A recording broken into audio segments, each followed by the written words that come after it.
করে ধর্ষণ খুনের বছর পার, নিহত নির্যাতিতার জন্য বিচারের দাবিতেই আজ নবান্ন অভিযান ঘিরে সতর্ক কলকাতা হাওড়া পুলিশ। 163 অথবা আগের 144 ধারা জারি রয়েছে, আর তাই একেবারে কড়াকড়ি রাজ্যের সচিবালয় লাগোয়া এলাকায় কড়াকড়ি। বিভিন্ন প্রান্তের দিকে আমরা নজর রাখছি, বিভিন্ন প্রান্তের ছবি দেখাচ্ছি। আরজি করে আজ থেকে 1 বছর আগের সেই ঘটনা, ভয়ঙ্কর ঘটনা, এবং সেই ঘটনায় 1 বছর পার হয়ে গেল। নিহত নির্যাতিতার জন্য বিচারের দাবিতেই আজ নবান্ন অভিযান ঘিরে সতর্ক রয়েছে কলকাতা পুলিশ, হাওড়া পুলিশ। 163 ধারা জারি রয়েছে, অর্থাৎ আগের 144 ধারা। রাজ্যের সচিবালয় লাগোয়া এলাকাতেও কড়াকড়ি, আর শর্ত বেঁধেই নবান্ন অভিযানে ছাড় দিয়েছে হাইকোর্ট। আইন অশান্তি বিশৃঙ্খলা রুখতে কড়া শর্ত রয়েছে হাইকোর্টের। কোর্টের নির্দেশ মেনেই শান্তিপূর্ণ আন্দোলনের আবেদন পুলিশের। আরজি করে ধর্ষণ খুনের বছর পার হয়েছে, আর বিচারের দাবিতেই নবান্ন অভিযানের ডাক নিহত নির্যাতিতার পরিবারের।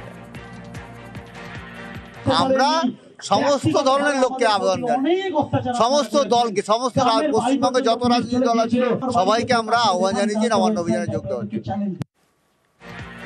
আর নবান্ন অভিযানের বিকল্প জায়গা চিহ্নিত করেছে পুলিশ। কোন কোন জায়গা? হাওড়ার দিকে সাঁতরাগাছি বাস স্ট্যান্ড বিকল্প হিসেবে চিহ্নিত হয়েছে, আর কলকাতায় বিকল্প হচ্ছে রানী রাসমণি অ্যাভিনিউ। নবান্ন অভিযানের জন্য কোনো আবেদন আসেনি বলেও দাবি পুলিশের। প্রশাসন উপযুক্ত বিকল্প জায়গা এই প্রতিবাদ কর্মসূচির জন্য চিহ্নিত করে সংগঠকদের জানাতে পারে। আদালতের সেই নির্দেশ মেনে হাওড়া পুলিশ সাঁতরাগাছি বাস স্ট্যান্ডকে উপযুক্ত বিকল্প জায়গা হিসেবে চিহ্নিত করেছে। কলকাতা পুলিশের তরফে আর.আর. এভিনিউ, রানী রাসমণি এভিনিউকে উপযুক্ত বিকল্প জায়গা হিসেবে চিহ্নিত করা হয়েছে। তাদের প্রতি রাজ্য প্রশাসনের তরফে আমাদের অনুরোধ, আপনারা প্রতিবাদ কর্মসূচি রাজ্য সরকারের নির্দিষ্ট করে দেওয়া জায়গায়, উপযুক্ত বিকল্প জায়গায় আইন মেনে গণতান্ত্রিকভাবে পালন করুন, এবং আমাদের জানান যাতে ব্যবস্থা করতে আমাদের সুবিধা হয়। কত বাস আসবে, কোথা থেকে লোক আসবে, কতজন আসবে, স্টেশনে, রেলপথে কজন, সড়ক পথে কজন, তাহলে আমাদের সুবিধা হবে শান্তিপূর্ণভাবে কালকে এই প্রতিবাদ কর্মসূচিটাকে সুসম্পন্ন করতে।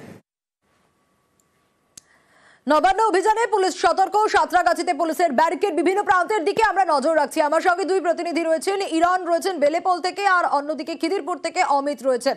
কি ছবি ধরা পড়ছে এই মুহূর্তে, নিরাপত্তার দিকটাও, কারণ পুলিশ সদা সতর্ক রয়েছে। অমিতের কাছে আগে আসবো। অমিত, এই মুহূর্তে তুমি যেখানে রয়েছো সেখানের ছবিটা একটু জানতে চাইবো, নিরাপত্তার দিকটাও জানতে চাইবো সবার আগে।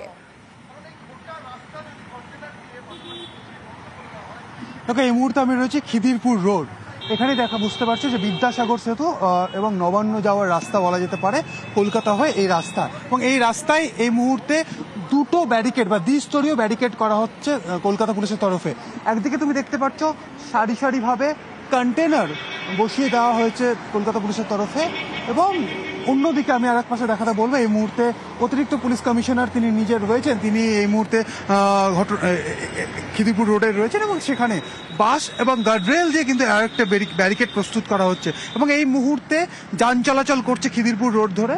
এই একদম আমার সোজা যে রাস্তা দেখাচ্ছি এটি হচ্ছে ফোর্ট উইলিয়াম সাউথগেট হয়ে যে গাড়িগুলো খিদিরপুর রোডে আসছে, খিদিরপুরের দিকে চলে যাচ্ছে, অন্য কিছু গাড়ি হাওড়ার দিকে চলে যায়। তবে বেলা বাড়ার সাথে সাথে তুমি যে অংশটা দেখছো এই মুহূর্তে খোলা রাখা হয়েছে, সেই জায়গাটা কিন্তু বেলা 12টার পর এই ধরনের কন্টেনার দিয়ে কিন্তু একদম ঘিরে ফেলা হবে। অর্থাৎ 12টার পর কন্টেনার দিয়ে এলাকা ঘিরে ফেলা হবে। নজর থাকবে আমাদের অমিত। অন্যদিকে বেলেপোলের ছবিটা একটু দেখি, বেলেপোলে ঠিক কি অবস্থা এই মুহূর্তে, কারণ সবার আগে সাধারণ মানুষের কথা ভাবা হচ্ছে যাতে তাদের কোনো রকম কোনো অসুবিধে না হয়, এবং নিরাপত্তার দিকটা তো নজর রাখা হচ্ছে। ইরন,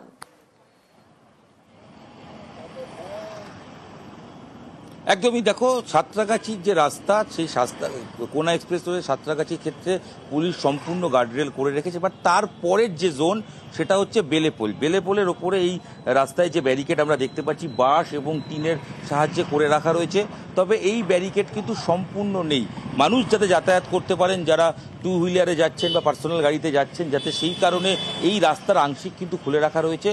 সেকেন্ড ব্রিজের তরফে দিকে কিন্তু গাড়ি যাতে যেতে পারে, এটা একটা যেমন ছবি। এবং অবশ্যই আরেকটা ছবি সেটা হচ্ছে যে কলকাতা থেকে যে গাড়িগুলো হাওড়ার দিকে আসছে, এবং মূলত যারা হাইওয়ে ধরে, কোনা এক্সপ্রেস হয়ে ধরে এগিয়ে যেতে চাইবেন, তাদেরকে বেলেপোল থেকে ডান দিকে প্রবেশ করিয়ে দেওয়া হচ্ছে।